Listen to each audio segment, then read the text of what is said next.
farming anyway is a way of life. It's not a job, it's a way of life. If you're going to be a farmer, that's how you have to look at it. And organics, definitely, you have to, from my personal point of view, is you have to work with nature. Of course, within organic farming, there's a whole spectrum. You're getting some organic farmers who just see that not using chemicals is the answer, but they're still using the industrial model of inputs and outputs in their head. And then you get fertility, that you have to start seeing the farm as a whole, and there has to be a balance there. And that is one of the main principles of a biodynamic farm, that behind this concept you have that it has to be not bringing in inputs from outside, that you see that the whole farm is a kind of whole which has to be in balance, that you have to be able to produce all the feed for your animals off that farm, that they in turn will, if you have the right balance of animals, will produce enough manures of different sorts to maintain and increase the fertility on the farm. And the important in biodynamics is to have the farm as an organism, so the farm is able to produce all its own manure and able to produce its own fertility. What people do here, which is much more efficient, of course, is then to use the clover to feed it to your ruminants, to your cattle, to your sheep, to your cows. And they in return give you manure. It's very important that we all try and go as organic as possible for the health of everyone, and I think to try and reduce the amount of chemicals that we're using, because firstly, if the food is not organic, you're eating a lot of chemicals anyway, and then there's lots of chemicals used to grow that food. So if you can go organic, then it would reduce the damage to the environment that these chemical GMO crops cause. And then on top of that, in biodynamic farming, there is the concept of the preparations, which are, I think, enhancing the manure to a way that the manure is able to really support the plant life, for it to support the animals and the people that live on the farm and feed off the farm. So again, you're creating this cycle of health and sustainability by having the cows eating grass that is suitable for them, that is healthy. And then this manure also goes into the vegetable garden. This manure also goes into producing grain and cereals, which then is fed the people through the farm shop. If you grow up with organic food, it's a very whole environment that you grow up in, so everything is affecting that food. And I think that makes you very aware of your environment and what you're bringing in and what you're putting out.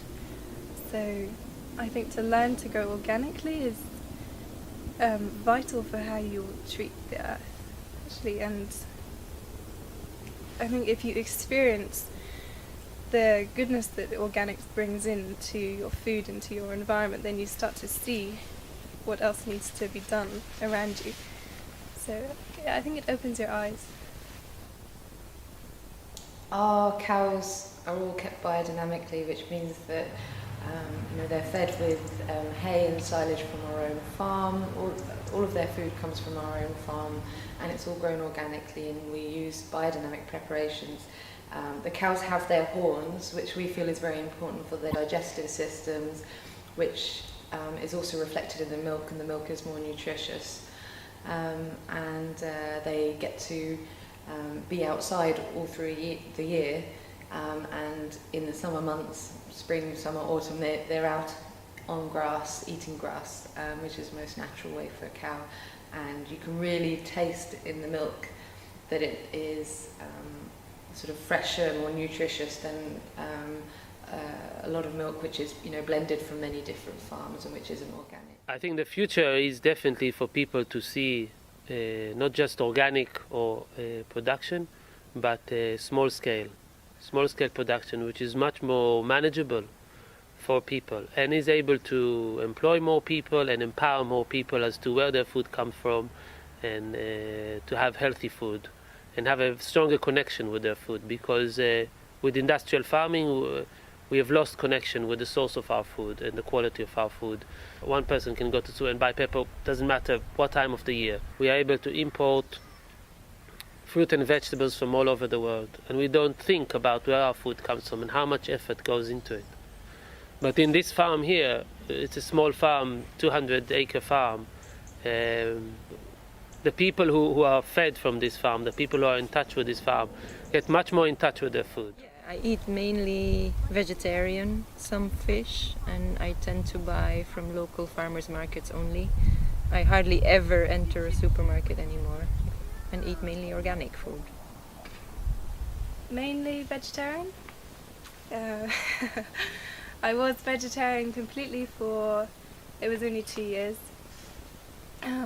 But I will eat the meat from this farm or from our sister farm Tablehurst because it's biodynamic. I know the people looking after the animals and I know what food they're eating and their environment that they've grown up in. So as long as I know that, I'm happy to eat the meat. I became vegetarian when I was 6, so I haven't eaten meat in a long time, and I think probably if I wasn't already vegetarian, then I would probably eat organic and biodynamic meat, but I don't really have any need for meat now, so I stay vegetarian. I was vegetarian as a child, and the whole family was vegetarian, but I only eat organic meat really, or biodynamic. We eat vegetarian food and organic as well. There are methods which are available which can show that we're not just talking about minerals and pure substance, but there are forces in our food and working in nature. And one of those methods was developed by Pfeiffer when he developed the chromatography, and Dr. Kalisko as well with the crystallization method. And by using that method, you can see other than just the chemical constituents of something, but it actually shows a completely different picture depending on how alive or dead it is, if there are forces in that or not. And these pictures are quite objective and it's absolutely clear. You can take a dead soil and take a sample from that, and one which has been enlivened of that same soil with compost and biodynamic methods, and it creates a completely different picture. Each farm is a small community of friends and not only colleagues. For being interested in organic agriculture, and what the farm does here is to do with the fact that you can involve the community in it, and also when you work with biodynamic agriculture or organic agriculture, you're actually producing food that people can trust. So after I became more interested in organic food and growing my own food and cooking my own food, I got also interested in what isn't organic or the conventional and the use of GMOs. And me personally, I'm completely against using GMOs when you're cooking or eating or anywhere, because they unfortunately are everywhere. The plant is genetically modified. It's missing a vital part of the life of the plant. And when you consume that, you're also missing that vital part of life. Yeah, I personally don't believe in GMOs because of the health benefits of, well, for people and for the planet as a whole. I don't think that gene splicing is an advantage. I haven't seen proof of it getting better yields. The only potential downsides, I think, which is why I avoid it, is that it'll have an effect on us. GMO food, I think, is a limiting food source. It limits your diet, it limits the variety you can eat, and it makes you very dependent on the seed companies that produce this GMO seed. You can't save the seed, you can't grow next year from the same seed, so for me that raises questions about how good it is for you if it's not fertile enough to produce its own seed that is viable, then to eat food like that. I don't know how good that is for your body. It's got a terminator gene in it, which means that the plant is not able to produce seeds for the next generation, how does that affect also on a material level, on a nutrient level? Maybe there is nothing there. It's the same as organic or biodynamic soya. But for me, from a quality point of view, I ask the question, how does it affect my own fertility if I'm eating food that is not able to carry its offspring, is not able to produce the next generation? Is not just only not able to, it's got a gene that is a terminator, that kills it. The risk of cross-contamination, not only from one plant to the other, but from one plant to bacteria, to other organisms, and so on and so on. It's you don't know what you're unleashing. You have no idea. But what one thing is absolutely sure: whatever you do, it's completely irreversible. You will never be able to stop it again. Once it's out there, it will be out there. If it's working out in a bad way, there's no way to reverse this process. I'm very suspicious of GMOs. I have to say I always try to buy from local farms when I don't get my food from my own farm.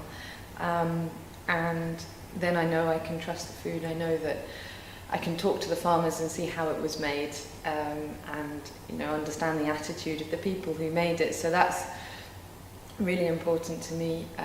GMOs have clearly, historically they've been associated with using pesticides. They've been associated with infertility of seeds and things like that, and exploitation of farmers. So personally I steer clear of them as much as I can, but also in the UK, as well as in a lot of countries, sometimes unless you are buying organic, it's impossible to know because they don't label that something has got GMOs in it. So that makes it very hard to always be certain. And the last thing is that it, now time and time again, it proves that GMO doesn't work. Again, it's the question of sustainability. The fact that I sowed maybe a field of GMO corn and it's grown a good crop one year, it doesn't mean that it will grow food every year. A lot of GMO crops have proved to fail. They don't have higher yields, but they still need to have pesticides, herbicides and fungicides. And the result of it is then you get resistant strains like the super weeds, and this just becomes it just becomes an accelerating process. So if you get super weeds, then you need to use more poisons, and then the weeds get stronger and stronger, and you're not really solving the problem. The problem is not really solved. While if you create a balanced ecological system and acknowledge the fact that there will be weeds, that there will be pests, that there will be diseases, but to keep it in a balanced way, I think it's much more healthier. The slightest interest in going back to growing your own food or buying from local growers, you should try and do it, because to me that is the future, basically. When you live in a city and you live just with technology all around you, where life is so fast-paced, you actually gradually completely lose your identity, and you completely lose a sense of what life really is about. So for me, the journey of returning back to nature and to working with the soil and with plants every day has just been an amazing journey. Like, I have had so many moments in the last year or a year and a half where I felt so content and so connected, and where I've really been able to feel joy, just being with color, with sounds of nature. There's so much more than just nutrition that you get from living on the land and working with the land every day. So if you have a chance, then I would say try and leave that bubble where you're completely blinded and numbed by technology, and just try and go back to nature wherever you can find it, really. I think it's the only way forward. Small scale growing. A lot of small farms that are able to grow and specialize in certain things, but grow also a wide variety of fruit and vegetables. It's also fun, It is. I wouldn't choose it if it wasn't. I really enjoy farming life. It's very seasonal, it's very rhythmic. You always have the most amazing food right at your fingertips. So I would definitely recommend everyone get into farming, but it is really hard work. And obviously if you're doing farming, then do organic farming because it's so much more rewarding. So if you are a young person living in a city and you have a desire to find out what it's all about, you just need to go onto websites like the WOOF websites or HelpX, or there are so many resources on the internet now that can allow you to go and stay on organic farms in your own country even. You don't have to travel around the world, but that you can go and stay at places like that and get an experience volunteering for a few months or even for a few weeks. That would be a great thing to do. Or alternatively, try and find in your own city, if there are allotments available, community projects, community allotments.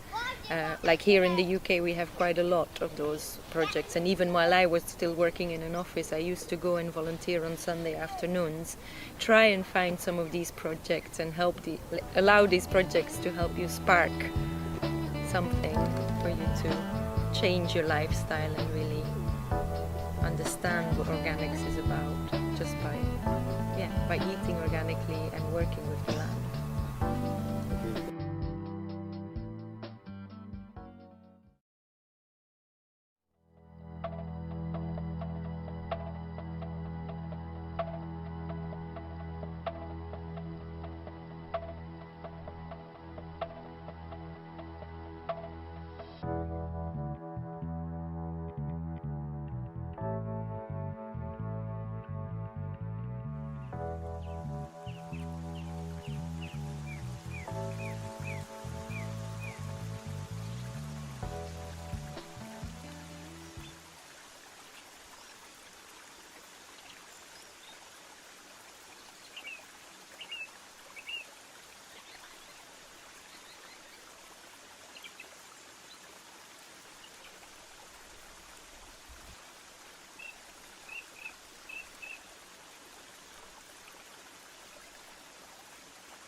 Hi, this is Bart from the NoPod project at nopod.org. Today we're here at Round Earth Organic Farms with Adam Silverstein. Hi, Adam. Hi, Bart.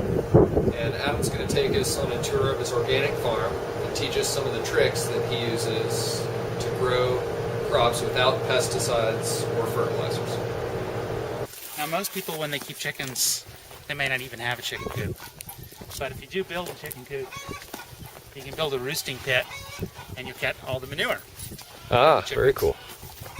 So Ours is kind of fancy, but it doesn't have to be this fancy. Okay. It could be a lot simpler.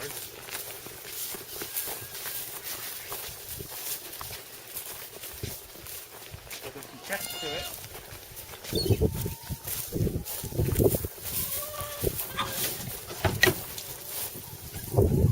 So there's the roosting pit in there. You can see all the manure that's accumulating there. And that is great fertilizer. So basically, if you look around in this room, that is the only spot the chickens have to sit. Even, well, other than the nesting boxes. But if you look like above the nesting boxes, how we did that slope over there, that's so they can't sit up there. Oh, I see.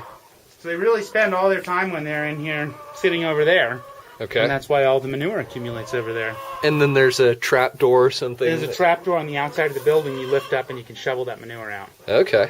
How long does it take to collect that much? I mean, that's like a year. That's a year. Okay. Of manure. It depends on how many chickens you have. But supposedly they're like 70 to 80% or more of their manure is being dropped right there. Okay. But and that manure is pretty concentrated. Very concentrated, hot fertilizer. You probably want to let it sit for a while or compost it before you used it. Okay. And say you composted that for a year, how much coverage would you get out of that much fertilizer? Well, I mean, usually when I'm spreading it, I'm just spreading like a 1/4 inch, on the surface of the soil, or 500 pounds per acre. Okay. Is a ratio, but you don't really use a whole lot of it. So it goes away. It goes a long way. Let's go around back here and see our trap door. Yeah, see the trap door. Okay. Bulging. Look. Yep. Nice. Looks like there's supposed to be another one.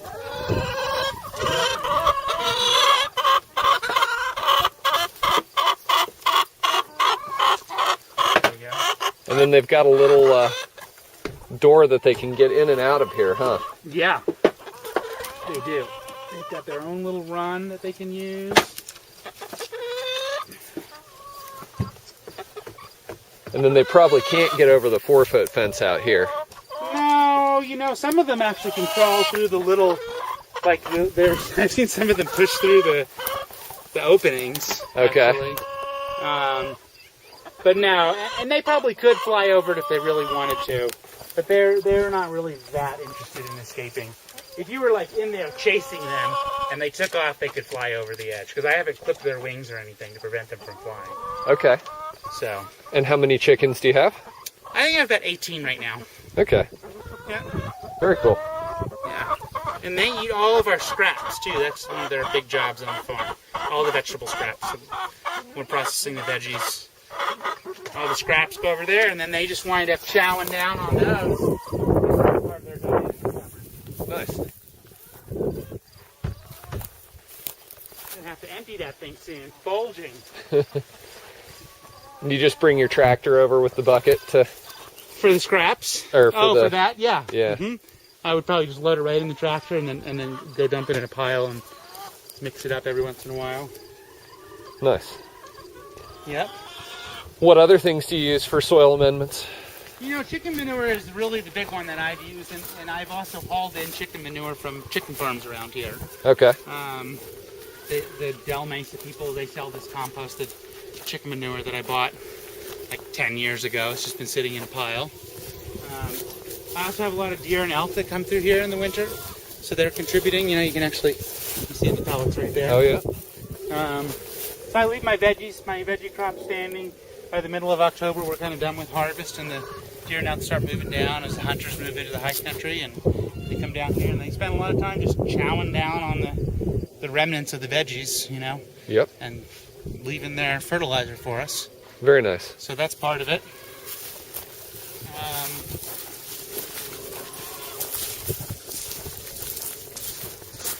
And then I'm kind of a big believer in just sort of taking care of your soils.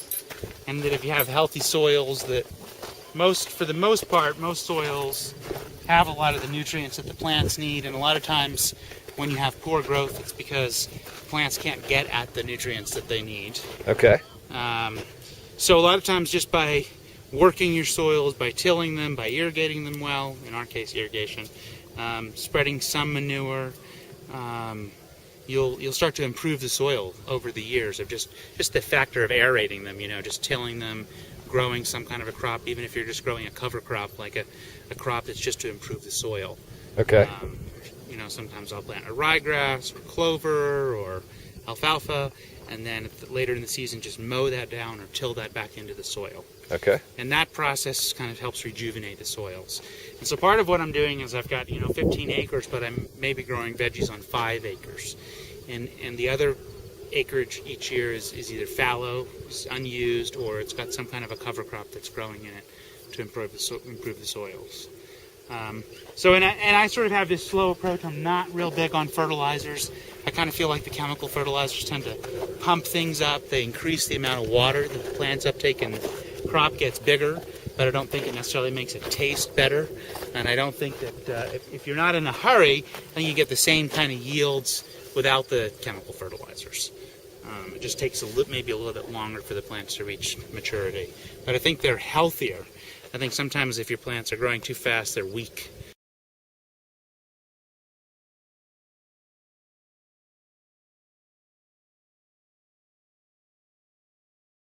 So I kind of have this idea that plants, like people, have an immune system, and that they have a resistance to things like pests. But if they're weak, the pests will have at them. And you see that, I see that in the field, because often the ends of my beds, the far ends, are the part where the pests do the most damage. Now part of that is the pressure coming from outside the field, but part of it is that the plants that are growing at the ends of the beds are always the weakest, because they get trampled as you walk, cut the corners with the tractor, or they don't get weeded as well, or they don't get watered as well because they're at the edge of the irrigation set. So those plants are weaker to begin with. And then that weakness translates into them having more pressure from pests. Huh. Well. Interesting. I got that from one of my teachers who was really into the whole immune system and human beings, and he kind of had this idea that plants have immunities, and when they're weak, and you definitely see that as plants start to decline, the pests kind of will move in. The other big thing that we're doing out here for pests really is not monocropping. I do have some crops like corn. Maybe we'll have a 1/4 acre of it. But for the most part, what you see is a little patch of this, a row of that. You see some flowers out in the middle of the field that are mostly just grown for the birds that like them. There's a couple of crops that I grow, like dill and cilantro, that I will let go to flower, and those flowers will attract beneficial insects. Okay. But the big thing about having the diversity is just that you're reducing the habitat for the bad insects for your pests. So if you have 10 acres of corn, and then you have a pest that likes corn, they're just going to flourish in there and go crazy in your corn. But if you just have a little patch, and then you have something else, and you have something else, there's different pests that like each different crop. So you're sort of giving them less territory to move in on. And at least in our climate, a lot of the pests actually, they immigrate in each year. They don't overwinter here. So each year they have to come find you. And if you've just got a little bit of this and a little bit of that, it's harder for them to find you. Very nice. Yeah. And then, of course, you're putting yourself at less risk in terms of failure. If you have one crop that fails out of 25 crops that you're growing, it's not as much of a problem as if you're just growing 2 crops and you lose one of them. So that's another way that diversity helps. So it sounds like diversity is a big part of your strategy all the way around. It is, and also for nutrients, for pests, for diseases, soil diseases. So diversity also plays into rotation, where you're not growing the same crop in the same land over and over again each year. And when you grow the same crop in the same soils, you run into 2 problems. One is the crop uses the same nutrients, and it needs the same fertilizers each year, so it's going to keep sucking that out of the soil. And the second thing is the diseases do overwinter in our soil. So if you get some kind of a fungus disease that's affecting your tomatoes, and then you keep planting tomatoes in that same soil, you're going to have that same disease. So in that case, we're trying to rotate different plants, and we're talking about the different plant families. So tomatoes, peppers, eggplants, and potatoes are all in the same plant family. So they're in the Solanaceae family, and they will all, because they're in the same family, that means they're going to have the same nutrients that they need and draw from the soil. They're going to have the same pests. They're going to have the same diseases. So for that reason, those crops, I would never plant them in the same spot in the following year, the subsequent year. That makes sense. If I had eggplants in a spot the following year, none of those crops could go in. And there's really only like 5 families of food that we grow for almost all of our food, for the vegetables anyway. There's, the Solanaceae, which I just mentioned. There's the curcubids, which is like cauliflower, I'm sorry, cucumber, squash, winter squash. Those are all curcubids, pumpkins. There's different subspecies, but they're all related. They all have the same pests, same diseases, same nutrient needs. Then there's the cruciferaceae, which is like or brassicas, they're called. Broccoli, cauliflower, kale, cabbage. All those are in that same family. Let's see. What other vegetable crops are there? There's the alliums, which is like the onions, the garlic, shallots, leeks, all those other oniony things. Stronger smelling root crops. Yeah, and that was 3 plant families. I'm probably forgetting. Okay, so the lettuces are all in one plant family, but I can't remember what the name of that family is. I'll have to go look. I've got a book that's a little more of a guide that would give us like all the information. But the idea is that each, there really aren't that many different plant families that we have. I think it's just 5 that we grow vegetables in. And that each one of those plant families, as you get to know them as a farmer, they really are very similar. Broccoli grows very similar to cauliflower. They like the same conditions. They use the same nutrients, same pests, same diseases. So really, that plays into a lot. The diversity is also about rotating and having all those things kind of mixing up each year. Very nice. Okay. No, this is good. This is exactly what we need. The other thing we do for pests is we use this remade material. That's going to be hard to come by in a place where you can't just order stuff through the mail. But that is like a fabric. It's probably something make very similar. But like we have problems with a certain pest that gets on our soft-leafed, like the tutsoys and the bok choys and stuff. It's the flea beetle will just eat those up. So we cover those crops with this very thin kind of fabric. It's an agricultural fabric called remay, and it allows the air and the water and the sunlight to penetrate, but it doesn't let the bugs get through. Okay. Do you have some of that around we could look at? Yeah, we can look at a piece of that. And I think, it's very similar to like what a very fine, like muslin cloth, like a cheesecloth would be. Okay. So it's probably something people have seen, but maybe that it's not very accessible. But it's like amazingly effective. It's the barrier method. It's just amazing. You just cover something, and you have to be a little careful because if you've got fruits in there that need to get pollinated, you're keeping your pollinators away too. Okay. So if you need to have bees that are going to spread the pollen, then you can't keep it covered all the time. But if you're not worried about it, if you're just growing a leafy crop where there's no fruits, then you don't have to worry about that. And the beetles don't crawl around the fabric or something. Yeah, I mean, like I that. pin it down, but these flea beetles actually they move by hopping. Okay. So they don't really crawl. Huh. And there's some that get under there anyway, and there's some under there before you start. But it's just much, much less. Okay. Yeah. So that's what it sounds like, is that you're never going to eliminate your pests on an organic farm. Right. But doing everything you can to interrupt their life cycle. Yep. And, some people are, we have the benefit of growing in a desert climate, so we don't really have the kinds of pest pressures that some people have. But like our organic fruit tree growers, the apple growers, they have to spray really regularly to keep the codling moths from moving in. And they're spraying some kind of an oil that has some kind of a plant extract in it that's toxic to those bugs, Okay. And it's organic because it's made with organic source materials, but it's still sort of very intensive. It requires a lot of intervention. Yep. Mostly what I'm doing doesn't require a lot of intervention. I'm mostly succeeding by the diversity, like I mentioned, and volume, and also choosing to grow here where there's not a lot of pests. Very nice. Yeah. I'll keep walking a little bit.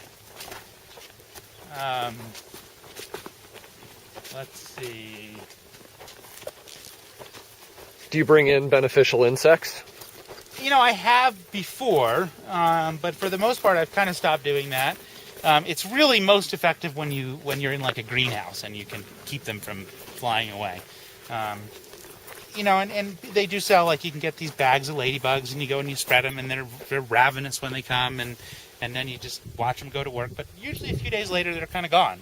Okay. They kind of move on unless there's something great about it. And mostly what I try to do is just, again, create that habitat for them. So, like, I grow these breaks of dill and cilantro, and the ladybugs are drawn to that, and then they'll go out and find other food. Okay, so dill and cilantro are your big favorites for attracting. They're my big favorites. They're in the Umbrophilerae family. That was one of the family we didn't talk about. The carrots are in that family. What else is in that family? Umbrophilerae. It's they all make a similar kind of flower. It's like an umbrella. That's where umbel comes from. And those flower heads, we can actually. I'll show you some here. Those flower heads are what's very attractive to the beneficial insects. We'll have lace wings on them, and ladybugs.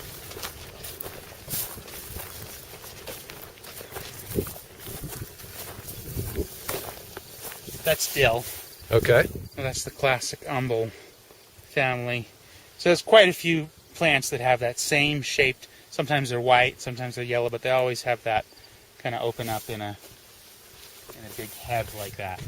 These are potatoes here. Okay. And do you plant the dill in with other crops directly? No, it's usually on its own, but what happens is it goes to seed every year. Okay. So every year it kind of just comes up wherever it, and if I don't weed it out, then it's there. Okay. In this case, I specifically left this. I mowed over the tops of most of this potatoes to knock the weeds down, but I didn't mow this because I knew people would want dill for their pickling projects. I see. So, and it was like the only dill I had left in the field. Ah, nice. That worked out. There's some more, but these were some big heads at the time.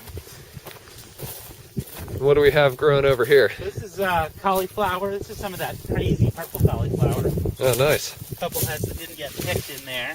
Yep. That was a green cauliflower we did this year. And we grew the orange cauliflower and, of course, the white cauliflower.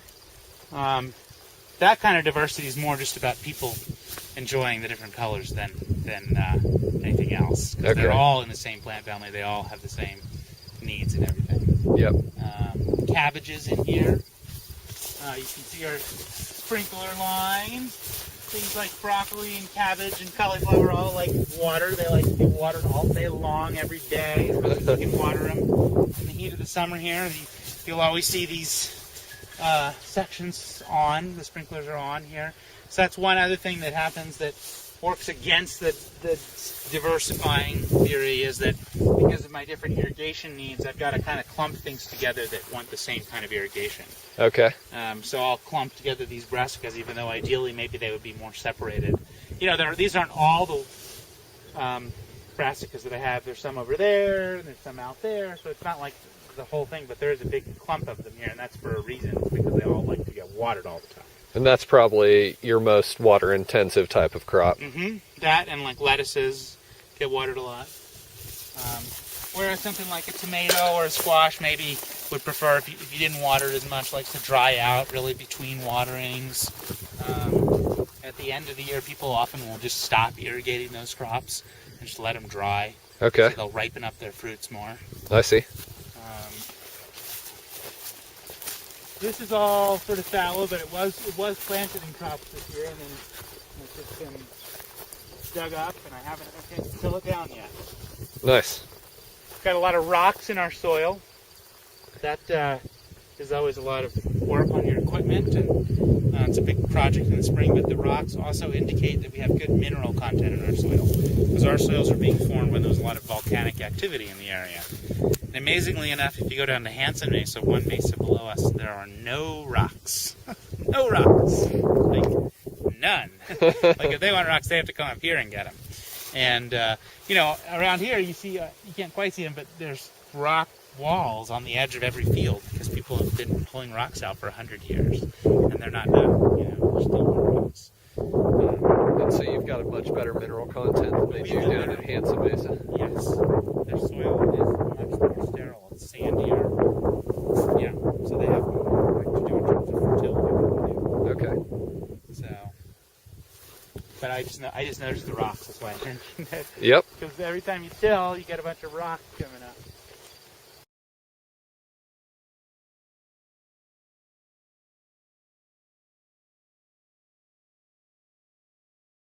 The conditions change. You can have things come up that weren't growing there before just because you've changed the conditions. So over like several years of farming, you'll start to see different types of weeds that you didn't have before, just because they're sort of proliferating in your soil. Okay, and what types of things do you do to deal with weeds? Weeds we really cultivate by hand. It's all done mechanically by hand. I do a little bit of tractor cultivation on my bigger crops like the corn, where I can get the tractor set up and tear through there with blades behind my wheels and get a lot of the weeds that way. But for most of the crops, we're weeding by hand. We use a hand hoe that's like a stirrup blade hoe. Okay. It's like a thin blade and kind of a slightly flattened. It's not completely flat, but it's got like a little bit of a bend to it. You can just use it in this pulling motion towards you.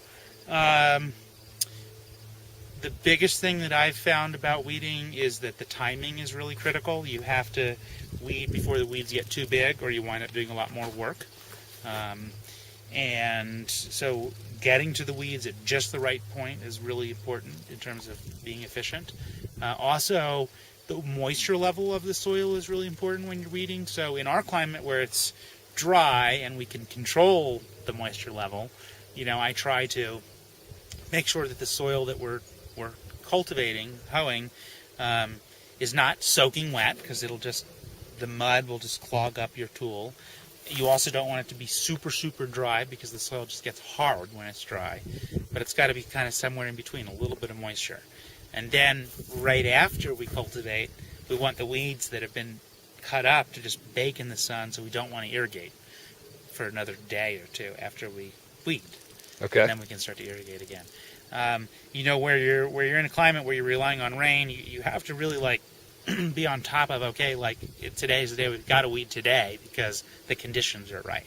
So the weeding is most effective when the conditions are perfect. The weeds are at the right height, the moisture level's right.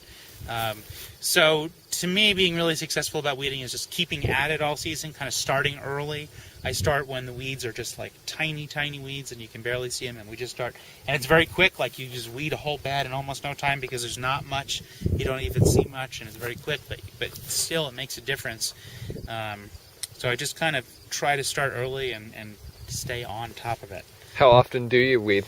Well, it's kind of like a part of our season. Like early in the season, we're doing greenhouse work and field prep work. Then we're getting to planting big time.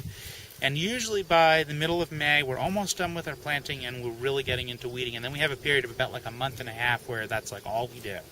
And I hire a crew. I bring people in to help us with weeding because it's a big labor need that we suddenly have. And then it kind of goes on. It kind of trickles in, and then it gets really big, and then it kind of goes on for almost the rest of the season. It kind of slows down towards the end because we stop weeding certain crops, and other crops we have to weed again, or maybe a second or third time.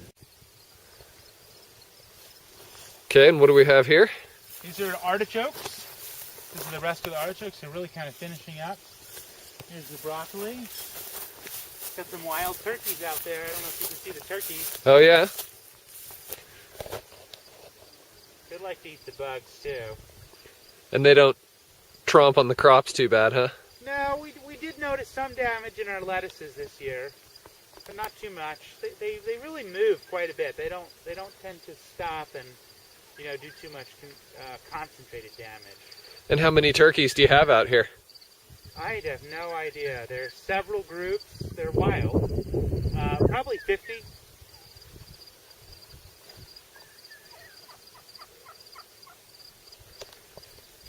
Are there any artichokes? Oh yeah, here are a couple on the plant.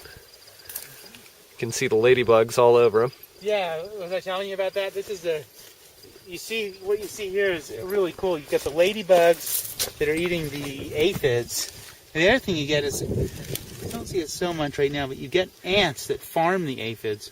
The ants, there's an ant, they bring the aphid eggs up and they put them on the plants, and then they come back and they harvest the little baby aphids to eat. Okay. And then the ladybugs kind of key in on it, and there's a lot of wasps that come in too. And I mean, these plants right now, I think it's just kind of cooled down, so it's slowed down. But in the middle of the summer, it was just like crazy. You could barely walk in here. It was just insects everywhere. And so ladybugs are pretty much your primary beneficial around here, it seems like. They're a big beneficial for sure.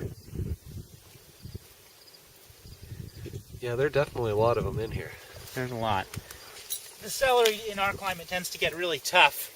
So what I'm trying to do here is hill it up. I'm trying to use a tractor to bury these things with dirt. And then that'll sort of blanch them and make them turn white and tender, hopefully. Nice. I can almost smell the peanut butter and raisins.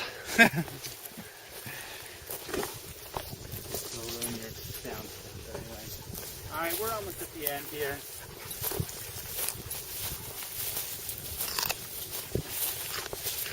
It's good. Talk a little bit about drip tape.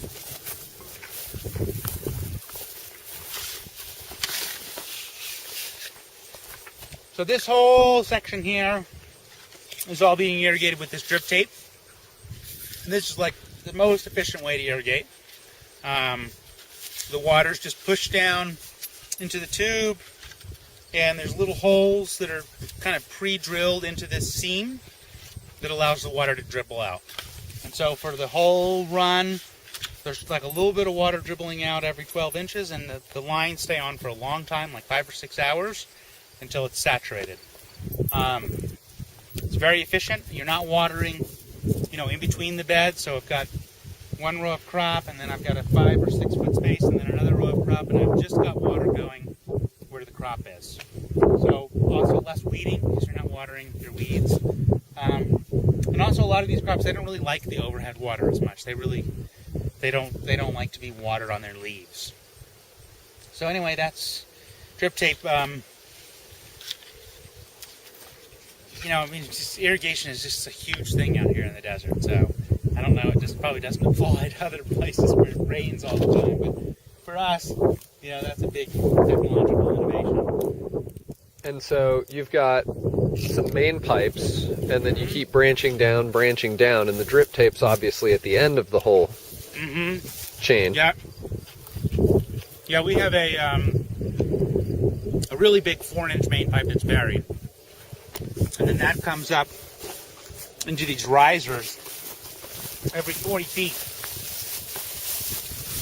And then on these risers, I can either go with a sprinkler line, where I'll have a sprinkler head every 30 feet, or I can go into a PVC pipe and then go into the drip tapes.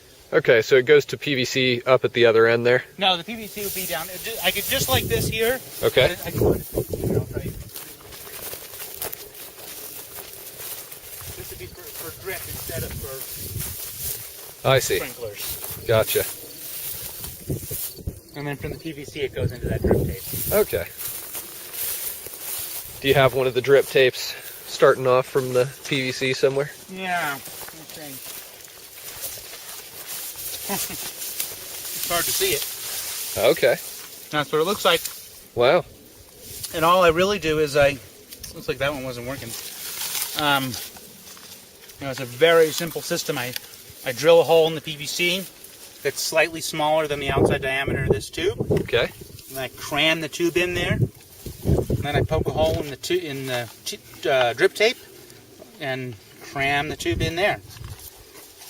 And that's all my whole technology. And then you just pinch off both ends of the drip tape. Yeah, I just hide it in a knot. Okay.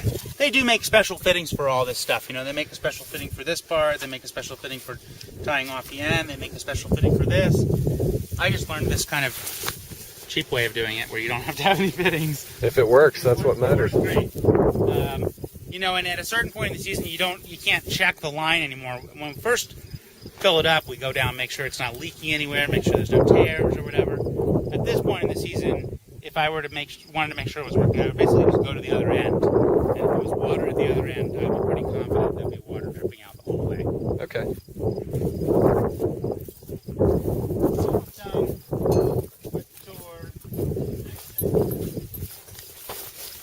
Sweet corn, very productive. Everyone here loves to eat sweet corn. Would also make great silage crop for a cow. You know, the cow would eat the whole thing. And I know that most types of sweet corn for modern farming have been bred so that there's only one ear per stalk of corn. That's probably true. Is that how this corn is, or? No, this one will produce a couple per. Okay. And what variety of corn is this? Do you know? It's called Delectable. Okay. I mean, it is a hybrid, but it's not like genetically modified. It's just a cross between two types. Carrots. Oh yeah. Sunflowers. The sunflowers are really just for selling for cut flowers. I've got a nice fall crop of carrots here. And we're just kind of picking at those. They'll go for a couple weeks, a few weeks maybe. A lot of different varieties. Oops, I'm in your light. Yeah, I'm gonna try and pull one out here. I know, I see you. You might just pull the top. Here you go. Okay. These are the little guys. These are cute. These are the little, like, Thumbelinas. Nice. But some of them are bigger. Just the type. Do you have different varieties in here? Yeah, a lot of different varieties. So, here's my little label. It'll say what the varieties are. Atlas, Danvers, and Nantes. Those are the 3 varieties in this bag. Okay. So each bag's got different varieties. This is the Yellow Sun here. There it is. They're really pretty. Oh, come on. I need the water, and then they'll come out a little easier. Sometimes we have to bring the pitchfork out, actually, to get these guys out. Nice. Depends on the variety. There you go. Yeah, look at that. That's a healthy looking carrot. Lots of carrots still to be picked. There's some basil and scallions. Okay. There's the rest of the beans. Those were highly productive, and we had to just stop picking them because we just kind of ran out of labor. So these are onions. You were showing us one of the onions you just picked here. Yep. It's a and Walla I was Walla. saying that I plant them from little onion transplants. So someone else grows them from seed. They probably start them in the fall. They overwinter them, and then when I buy them in the spring for transplanting, they're just tiny little onion shoots. Nice. And this was like 2,000. Okay. And what is this? Maybe 1/8 of an acre or something like that? No, not even. No, it would be about 24 beds per acre, and it was just 2 beds, so like 1/12 of an acre. Okay. Yeah. It's that easy. Here we've got a bunch of lettuce. Is there anything tricky about the lettuce? Well, in our climate, to keep the lettuce tender through the summer, I plant it over and over and over again. Okay. That's the big secret, is just always having a fresh crop. So I have a lot of land here, so I till up a new section and plant a new section of salad about every week in the summer. Okay.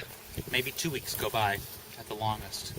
That's a good trick. And then we'll harvest the lettuce, and then when it's starting to get a little bit too big, we're already ready to move on to the next patch. Okay. And so your greenhouse is mainly for starting stuff? Well, we've got a few. We've got one greenhouse that's heated, and we'll fire that up in the end of February, beginning of March, and that's for growing our long season crops like tomatoes and peppers and eggplants that need a really long growing season, so we have to start those really early. Okay. Then this hoop house and then that hoop house out in the field there are both kind of designed for providing extra heat during the growing season. So certain crops in our climate, such as melons, do not really ripen up very well because it's so cool here in the evenings. Okay. So by having that plastic layer, even though it's open at the end and open on the sides, it will retain a huge amount of heat. Plus, of course, it's much hotter in there during the day.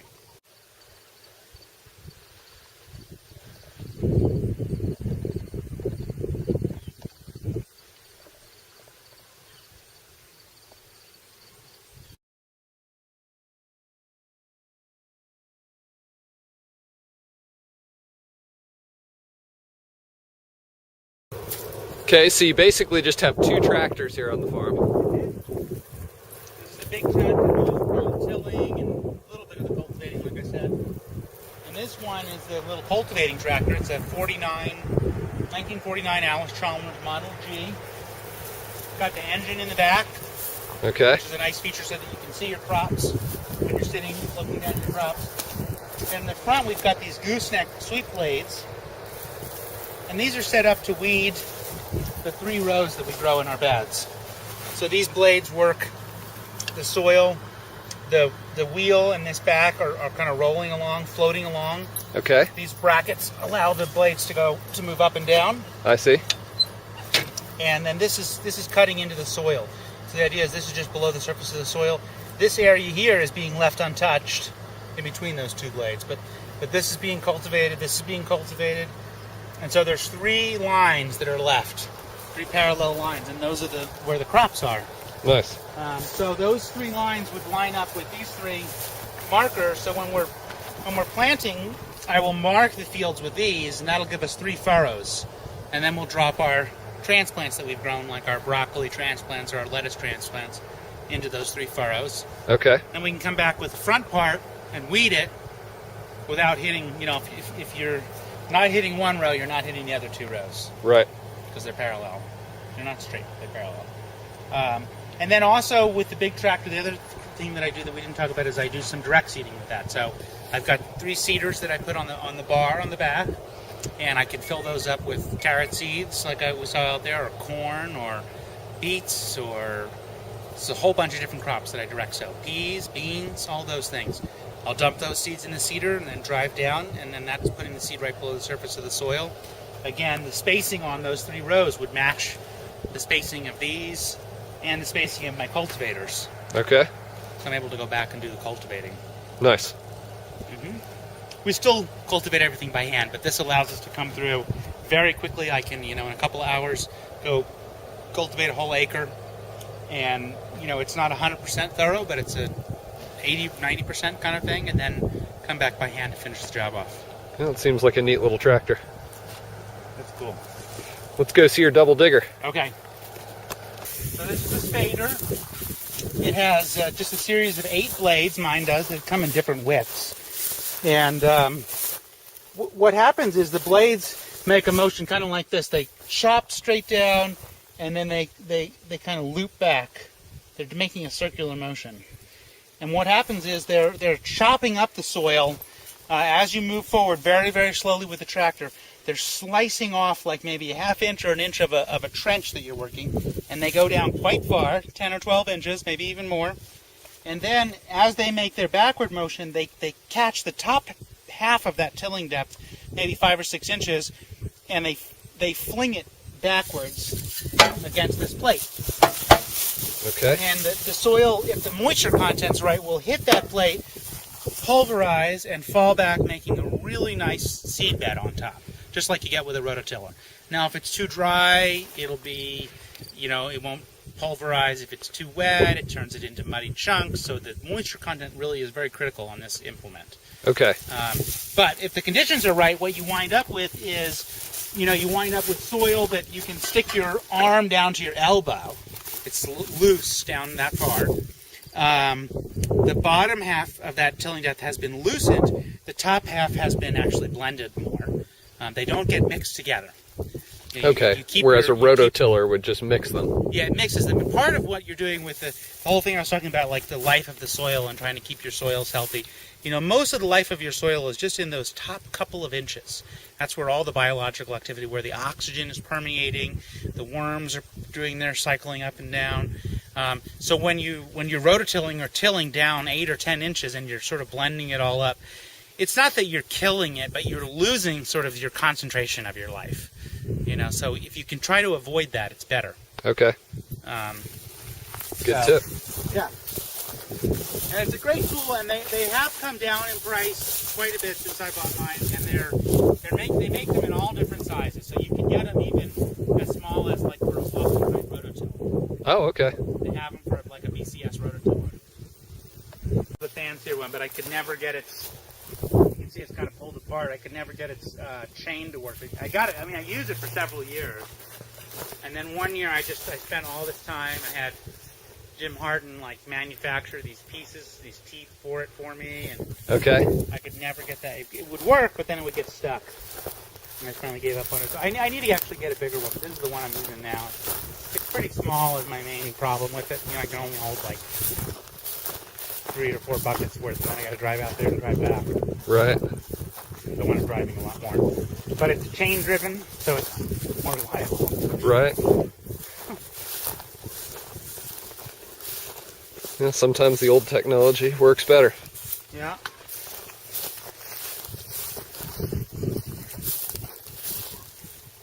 And then does something, I guess, on the bottom of the bed there, that all moves and moves it to the That back. whole thing moves back, yeah, there's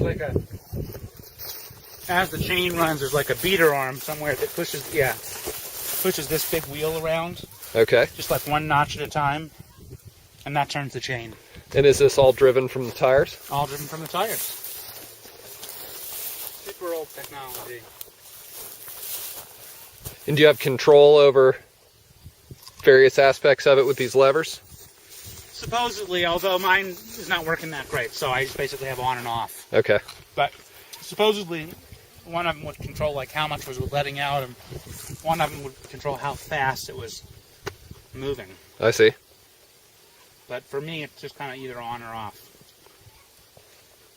Yeah, neat piece of equipment. How old would you guess that is? I don't know. 50 years maybe? The guy I bought it from was 90 or 80 something. Yep. Probably the easiest $500 he ever made. There you go. All right, well, that was great, Adam. Had fun, and I'm sure we learned a lot today, so really appreciate it. And until we see you next time. Great. Thanks for coming out. Yep. Thank you.